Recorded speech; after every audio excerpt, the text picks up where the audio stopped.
Ce 39e numéro du magazine Sécurité civile et population vous parlera des divers faits d'actualité qui se sont déroulés tout au long de cette semaine. Mesdames et messieurs, bonjour et bienvenue dans cette émission.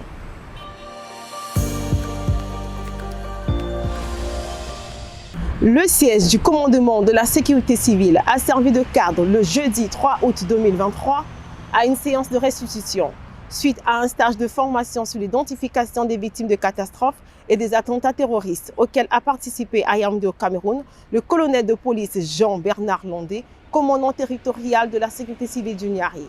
Celle-ci s'est déroulée sous l'autorité du colonel de police Serge Pepin Itoa Poto, commandant second de la sécurité civile. Reportage Donald Oromba. Au cours de cette restitution, le colonel de police Jean-Bernard Londé, commandant territorial de la sécurité civile du Niari, a notifié que les objectifs de ce stage de formation sont à inscrire dans l'harmonisation des procédés d'identification des victimes de catastrophes et d'attentats terroristes entre experts et enquêteurs de tous les pays. D'où la production des formulaires IVC Interpol dans l'utilisation des standards internationaux et méthodes de travail. Aussi, du point de vue d'Interpol, l'une des exigences les plus importantes à satisfaire en matière d'identification des victimes de l'application des normes internationales visant à favoriser l'adoption d'une démarche cohérente et bien comprise par le plus grand nombre, en particulier lors des opérations multinationales. D'où l'importance de ce stage pour les sapeurs-pompiers qui sont les premiers intervenants dans la gestion d'une scène de catastrophe. Lorsqu'il y a une catastrophe, les experts du Congo, par exemple, travailleront de connivence avec ceux de la RDC et du Gabon, un exemple, mais sur des bases bien définies. Ces normes sont conçues par Interpol pour éviter que chacun vienne avec ces principes qui ne vont pas cadrer avec ce que les autres ont conçu dans leur pays. Donc c'est pourquoi, au niveau d'Interpol, on a adopté une théorie commune avec des procédés qui feront que les gens travaillent avec ces bases-là. Lors des victimes de catastrophes et d'attentats terroristes, 4 étapes nous permettent de réaliser notre travail. Un examen de lieu est nécessaire avant toute intervention. Lors de la production d'une catastrophe, souvent ce sont les pompiers qui arrivent en premier pour des différentes actions de secours. Lorsqu'il y a une catastrophe, les pompiers arrivent avec leur secours, ils font le travail qu'ils ont à faire. Après le travail des pompiers, il y a un autre travail d'identification qui se fait. Ce travail est fait par des experts. Mais ça n'exclut pas l'apport des pompiers. Les pompiers sont toujours là comme acteurs de la gestion de la scène de crime, mais au premier niveau, les pompiers, après avoir secouru les victimes, ont l'obligation de préserver le lieu du crime pour que les traces, les indices ne se perdent pas. Parce que ce sont ces indices sur lesquels les enquêteurs travailleront. Donc, vous avez été le feu, vous avez secouru les victimes, mais il y a le travail des enquêteurs qui doit se faire sur la base des indices qu'on va trouver sur place. Donc, le pompier a l'obligation de les préserver. Après avoir fait le travail qu'il a fait sur la scène de crime, c'est le pompier, il revient au pompier de donner le top aux enquêteurs. Parce que la scène de crime est déjà circoncis. C'est au pompier de dire, monsieur l'enquêteur, ou bien les enquêteurs, rentrez parce que j'ai sécurisé. Il n'y a plus de danger. Donc le pompier a un grand rôle à jouer là-dedans. Considérons que le corps a été calciné. Il y a des méthodes connues des experts, ce n'est pas nous les experts, connues des experts, qui feront que le travail se fasse afin d'identifier les différents corps. Nous avons aussi les données anté-mortem, parce que il faut qu'il y ait des données reçues sur les lieux du crime à comparer avec les données d'avant l'accident. Je m'explique. Les biologistes ont rattrapé l'ADN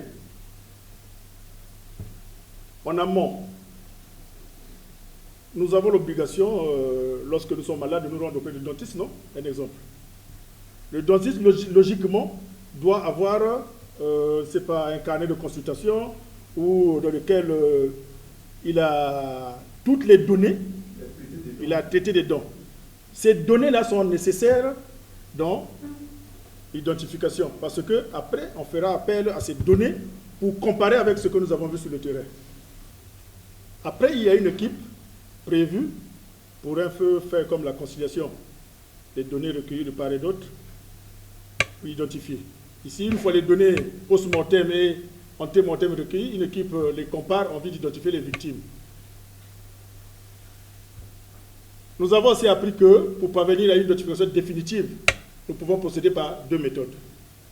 La première méthode, qui est la méthode primaire, qui consiste à faire des analyses ADN, prélever des empreintes, et l'analyse dentaire dont je faisais état. Celle-là, qui est liée aux dents. Cette méthode est la plus fiable, parce que c'est purement, comment on dit, technique. Elle est la plus fiable. Maintenant, nous avons une méthode secondaire qui nous permet d'identifier, mais qui n'est pas trop fiable, parce qu'il faut reconnaître qu'il avait ce bijou ce jour-là, il avait porté les galons ce jour-là, mais cette méthode n'est pas fiable parce que vous pouvez avoir affaire au corps complètement calciné. Donc l'identification sera difficile. Vous êtes obligé d'utiliser la première méthode qui est plus fiable. De cette formation, nous avons relevé favorablement la conduite des opérations d'identification des victimes de catastrophes dans des procédures strictes exigées et harmonisées par l'Interpol, pour que le langage entre experts soit le même. Cette séance interactive et enrichissante dans son déroulement a suscité la réaction d'un participant. Je remercie le commandement pour ça. Tout le monde n'a pas l'opportunité d'aller suivre une formation. Les autres qui partent en formation, quand ils reviennent, qu'ils fassent au moins ce genre d'exposé pour permettre à tout le monde d'apprendre ou encore d'acquérir des connaissances pour nous faciliter dans nos différents lieux de service. J'ai appris que non, le sapeur-pompier est le premier acteur dans la scène du crime. Et c'est lui qui vient avant tout le monde. Et c'est aussi le sapeur-pompier qui donne le top aux enquêteurs de faire leur travail une fois que le périmètre ou le secteur a été conservé et préservé. Et c'est aussi le sapeur-pompier qui facilite le travail des enquêteurs en conservant les indices ou encore les traces. Mais pour faciliter ce travail, le sapeur-pompier aussi doit connaître c'est quoi en fait le travail des chercheurs ou encore des enquêteurs. Donc lors de cet exposé, j'ai vraiment beaucoup appris et je remercie le commandement pour ça. Signalant que peu avant cette restitution, M. Jean-Bernard Boyangas, conseiller administratif et juridique du commandant de la sécurité civile, a également animé une séance éponyme après la participation de la délégation congolaise à la 7e réunion des directeurs généraux et directeurs de la protection civile des pays membres de l'Organisation internationale de la protection civile OIPC à Niamey au Niger.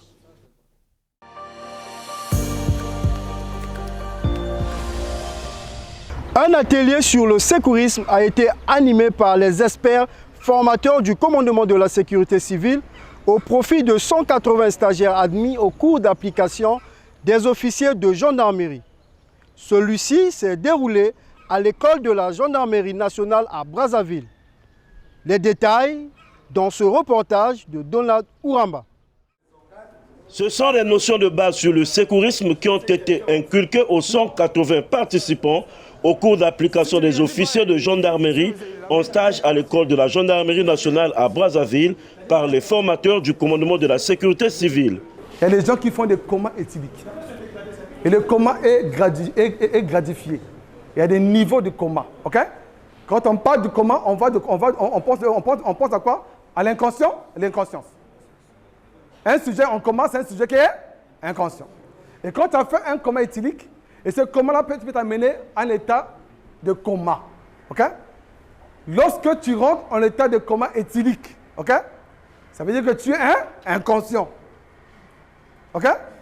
Avant qu'on t'apporte d'autres soins, l'idéal ou le mieux serait de mettre la victime en position latérale de 5 cas concrets. Quand tu as pris beaucoup d'alcool et l'alcool t'amène dans un stade de coma, donc tu n'es plus conscient, ok? Mais tu respires. Quand tu es inconscient, le contenu de l'estomac peut retourner vers l'arrière, inonder les poumons et créer un arrêt cardiaque. Ok?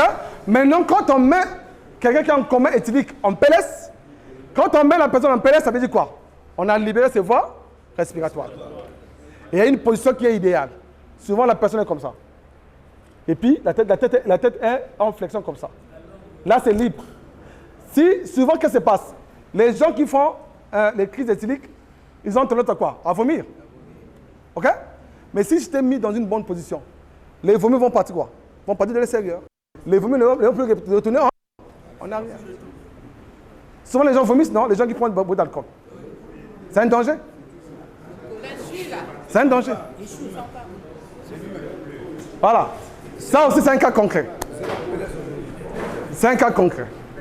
Une véritable occasion pour ces stagiaires qui ont suivi avec une attention et un intérêt particulier ce cours susceptible de leur permettre la maîtrise parfaite des gestes de premier secours. Nous devons retenir ce que nous sommes dit en salle. C'est très important. Et les étapes que les secours doivent pratiquer sur le terrain. Nous avons dit qu'il y avait la protection. Qui peut ajouter? Ici? Ici, là? Ici, on a dit la protection. Ici, on a dit quoi? Là-bas? Et ici, enfin? Voilà. Donc, nous avons la protection. Nous avons l'alerte. On doit examiner. Et puis, nous devons secourir. Qu'est-ce qui nous pousse à mettre une victime en position latérale de sécurité? C'est une conduite à tenir. Pourquoi on doit poser cette conduite à tenir? Pour quelle raison? Oui? Ici, là?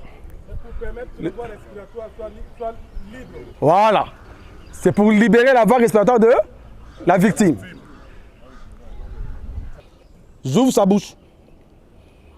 Pourquoi je dois regarder sa bouche? Non, pas d'avoir la langue. Je regarde sa bouche, pourquoi? Voilà, il peut y avoir un corps étranger qui peut obstruer sa bouche.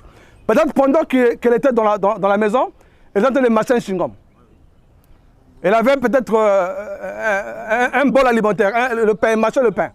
OK? Et l'objet qui est dans la bouche peut, de plus belle, obstruer là. Voilà, les voies respiratoires. Donc, je regarde sa bouche. OK? S'il y a un objet, un corps étranger, je retire ce corps-là. Si c'est le chewing-gum, je retire le chewing-gum. Si c'est un bol alimentaire, je retire le bol alimentaire. OK? Il y a les gens aussi qui portent les comment on appelle ça? Les prothèses. OK? La prothèse aussi peut basculer. OK? Je regarde. Je me rassure que dans la bouche, il n'y a rien. Il n'y a pas un corps étranger. OK? Après, je sais que la bouche, il n'y a rien dedans. Ça veut dire que l'air peut quitter ici pour sortir ici. OK? Et donc, si j'approche l'oreille vers la bouche, il n'y a pas un objet qui gêne à ce que je sente l'air. Voilà, donc j'approche maintenant comme ça.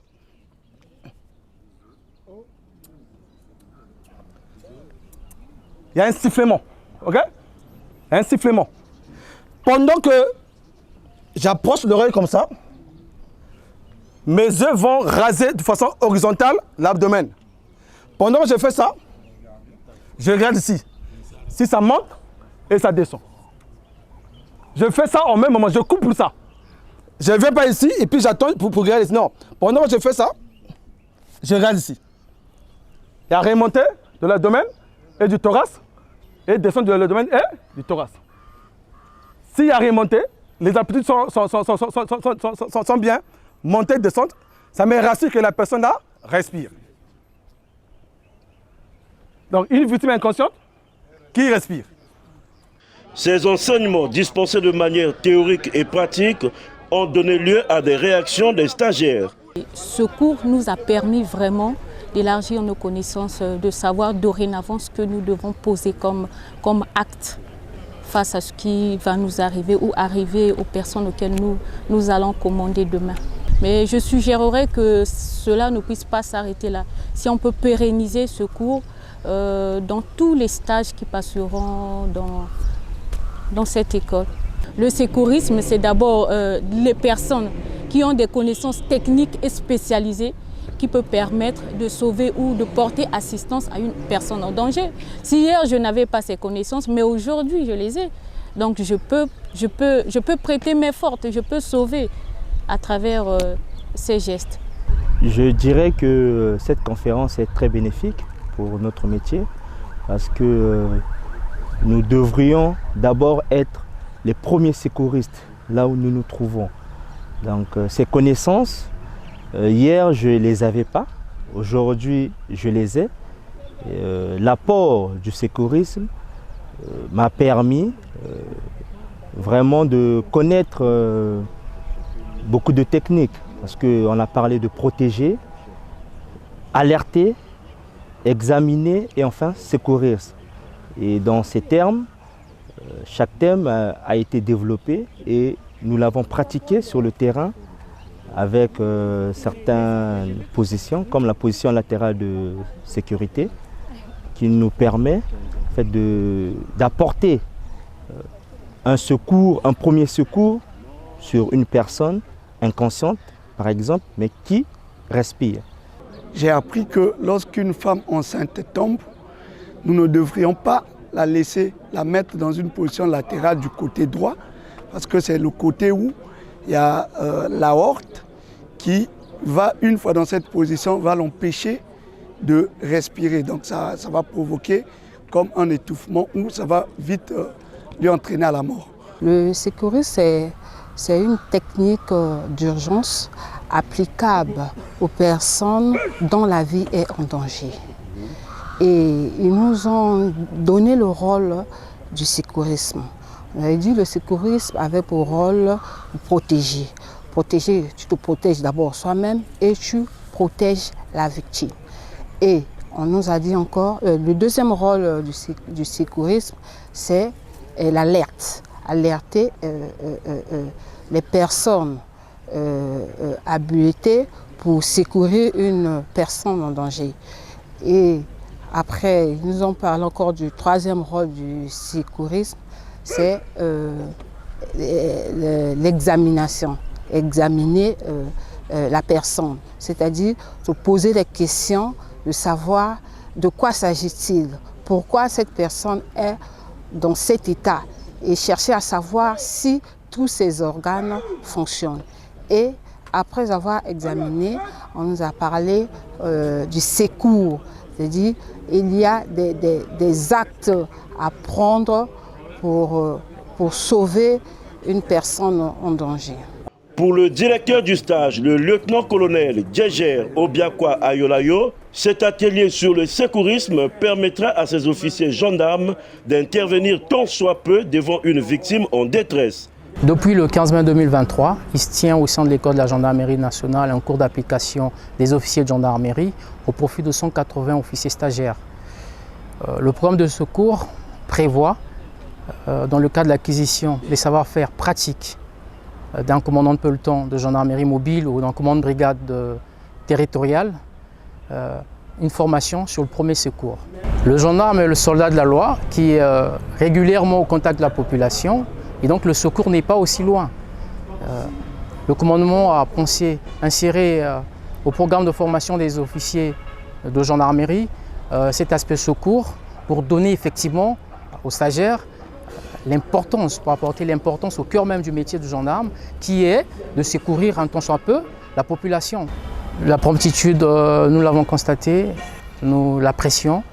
Nous sommes ainsi convaincus que les liens entre les services sont effectifs et nous pensons que cela continuera ainsi.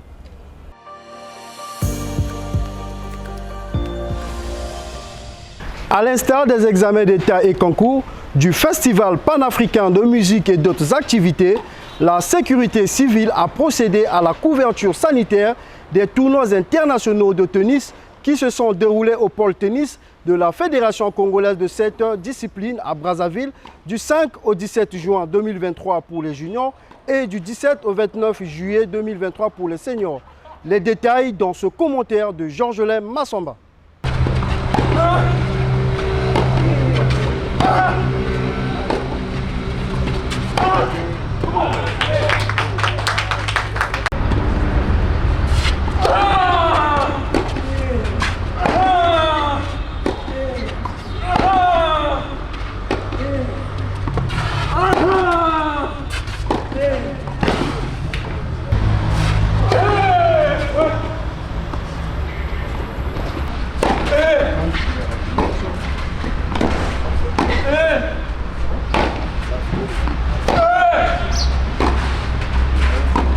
Régulièrement sollicités par les administrations, les associations et les particuliers, les services de la sécurité civile répondent en mieux en mettant en place des dispositifs prévisionnels de secours afin de parer à toute situation de détresse. Cela a été le cas à l'occasion de cette activité sportive. On a fait le J30 pour les jeunes et là on est en train de terminer les 2 M25 qu'on a fait la semaine dernière, donc c'était bien passé. C'était un Égyptien qui a gagné et cette fois-ci je crois que là il y a 2 Français qui sont bien placés pour faire la finale demain.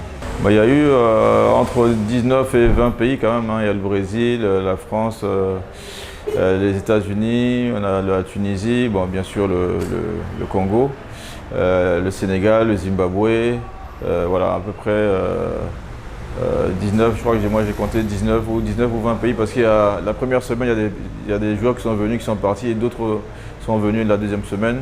Donc on devrait tourner en 19 et 20 pays. Je crois qu'il y a le Pays-Bas aussi qui est représenté. Et donc en tout cas c'est un beau parterre de nationalités et c'est un grand succès pour cette première édition. Le Congo manifeste la volonté d'organiser ce type de tournoi. Donc la Fédération congolaise de tennis dirigée par M. Germain Ikonga Kendo a fait la demande à l'ITF, donc à la Fédération internationale de tennis, qui a étudié les dossiers. Donc il faut déjà étudier le site, si le site est approprié pour pouvoir accueillir ce genre d'événement. Après, voir si la fédération a les moyens financiers d'abriter la compétition, parce qu'il faut payer les joueurs avant même de commencer à faire le tournoi, qu'il faut déjà garantir à la fédération internationale. Et donc voilà, c'est ça. Et puis après aussi, c'est la capacité des organisateurs à réussir l'événement. Et aussi à prendre en charge les différents arbitres internationaux qui viennent pour surveiller et veiller à ce que tout se passe bien au niveau de la compétition localement. Si la Fédération internationale a donné l'accréditation à la FECOTEN pour organiser la compétition, c'est que la FECOTEN fonctionne bien et qu'ils ont confiance au président et aux organisateurs. Tout à fait. Au cours de ces tournois internationaux juniors et seniors de tennis, organisés par la Fédération congolaise de tennis FECOTEN à Brazzaville au pôle tennis, situé à quelques encablures du stade président Alphonse Massamba Deba, qui ont rassemblé des tenniseurs venus de 5 continents pour de nombreuses rencontres, la sécurité civile y a déployé une antenne médicale animée par des médecins, des infirmiers et des secouristes. Satisfait de l'action de ce dispositif médical, M. Boniface Papanouveau, directeur adjoint des tournois, a livré ses impressions. Mes impressions sont bonnes, hein, et surtout grand merci. Le premier tournoi, les J30 par exemple, des enfants, les sapeurs-pompiers étaient déjà là, présents tous les jours, même le samedi, dimanche, jusqu'à la fin de la compétition. Ça s'est vraiment très bien passé, ils nous ont beaucoup soutenus. C'est jamais dans ce genre d'événement où il y a beaucoup d'étrangers qui viennent. Il y a à peu près 45 pays. 45 pays représentés, plus les parents, plus les coachs et les arbitres internationaux qui arrivent ici. C'est à peu près une cinquantaine, soixantaine de jeunes qui sont là, d'adultes, plus le public qui vient assister au match. Donc c'est sûr qu'au niveau santé, sécurité, il faut vraiment assurer. Et les sapeurs-pompiers, en tout cas, ont fait un très bon travail. Et c'est pour ça que même pour le deuxième tournoi, on a fait appel à vous aussi pour que vous puissiez être à nos côtés en cas de pépin. Ce qu'on espère, c'est que tout se passe bien et que le tournoi se termine. Donc voilà, tout se passe bien pour le moment. En tout cas, merci infiniment à vous, parce que j'ai vu qu'il y avait des médecins parmi vous, les responsables de sécurité, et puis bon, la presse aussi. Donc c'est une équipe solide et efficace qui est avec nous. Et donc encore merci à vous d'être présents à nos côtés. Tout compte fait, le commandement de la sécurité civile s'attelle à la sécurisation des événements majeurs.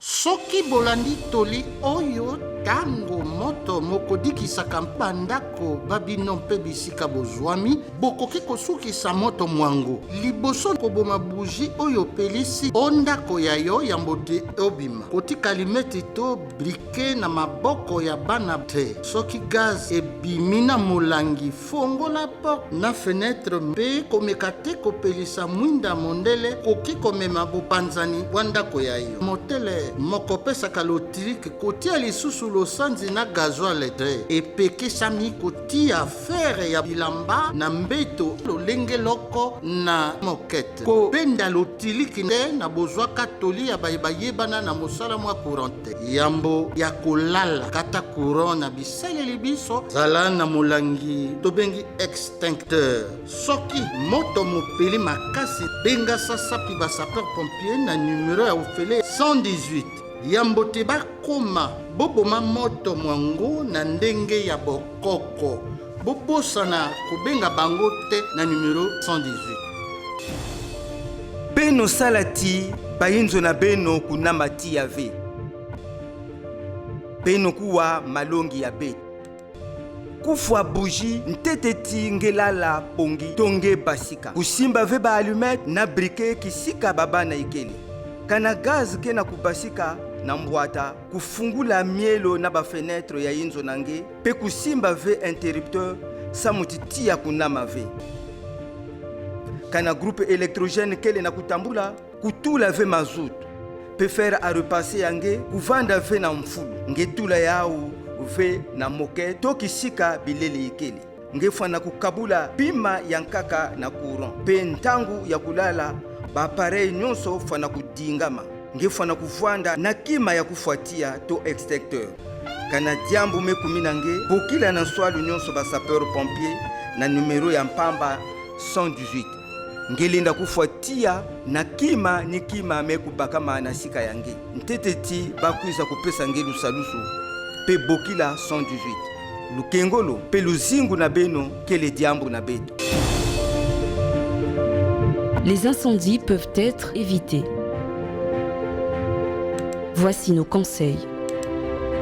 Éteindre soigneusement la bougie avant de se coucher ou de s'absenter. Tenir les allumettes et les briquets hors de portée des enfants.